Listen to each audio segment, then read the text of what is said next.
The racing action's been hotting up for a few weeks now, but the Spring Racing Carnival became official this morning with the launch of the celebration at Sketch at Docklands. And now it gives me great pleasure to pronounce the 2012 Spring Racing Carnival open.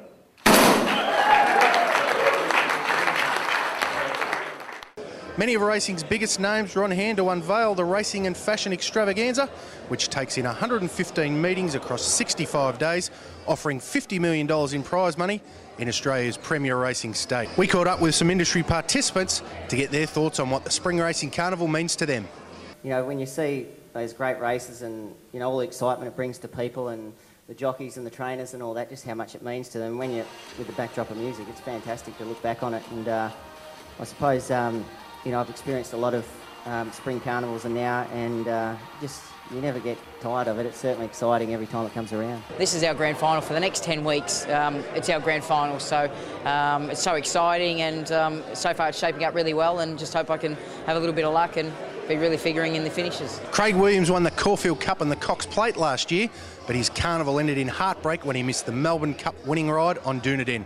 But he's determined to make up for that in 2012. In racing, could is a really big word. Attrition at that top level is a word that comes in so often throughout the carnival, especially to the top end and getting towards through the spring. So far it looks really well, but again, hopefully all the horses that I'm down to ride or I'm associated with all stay sound and of course then can compete really well from now on. For Glenn Boss, it's the BMW Caulfield Cup that he really wants. Absolutely. It's I'd like to be one of those guys that's got, you know, the big four. I've come close a couple of times in the Caulfield Cup, fourths and ahead second.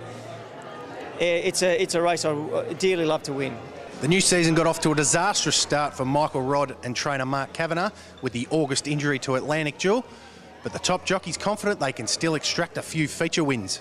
Look, Cav's very good at that. He can bring a horse from a Geelong maiden to a Group 1 race, you know, within a couple of starts. And we've got some really nice young horses coming through. A couple trialled at Werribee today, a couple of sneaky ones. So, look, fingers crossed something can stand up. That's all the action from the Spring Racing Carnival launch here at Docklands.